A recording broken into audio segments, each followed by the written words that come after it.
Yang pertama tadi, kalau dalam siasatan, ialah usahanya untuk mempertahankan maruah keluarga Tun Daim Zainuddin.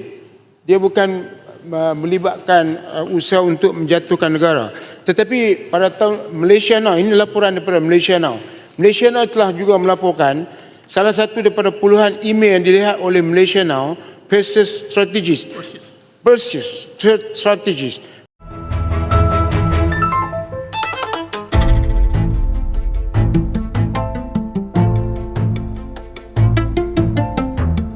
Dari segi perbandingan, apakah yang dibuat oleh PKR masa itu tak salah, tapi orang yang cuba mempertahankan keluarga ni salah? Ini bagi saya minta mohon Arau sabar dan meneliti laporan dulu.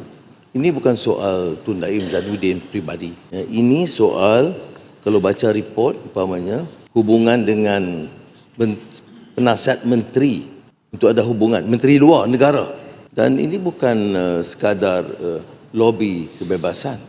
Ini mempertikai seluruh sistem negara dan mempertikai kedudukan kerajaan. Jadi saya baca setakat yang kalau yang Muhammad Arau dengar satu, dia bukan semata kes untuk pertahankan satu tokoh. Betul dia nak angkat kedudukan tokoh tersebut.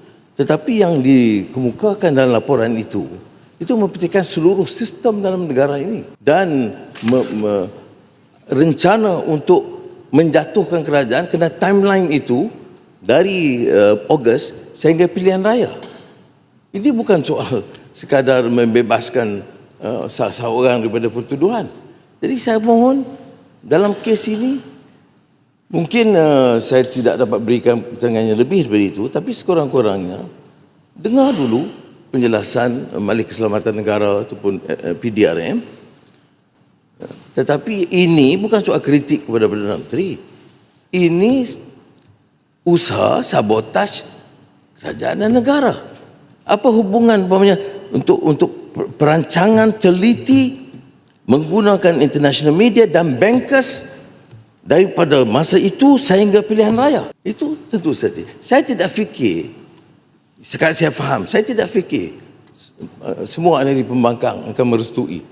Walaupun katanya ini mungkin memberi manfaat kepada mereka untuk bersekongkol dengan usaha yang sedemikian. Dan kalau besok tahu orang yang yang nak dipertahankan oleh yang Muhammad Arau itu di antara kelompok Zionis terkemuka. Kelompok Zionis terkemuka digunakan dalam program ini, projek ini, dan nanti tunggu sabar, entah minggu tu 2 minggu, bila keadaan ini terbongkar, boleh diceritakan. Apa kita nak pilih, nak pertahan, tak ada orang lain dalam dunia untuk pertahankan kedudukan kita selain daripada merujuk kepada tokoh Zionis memang jelas menentang Islam dan negara-negara yang mempertahankan Gaza, dan apalagi dengan kenyataan kita semalam.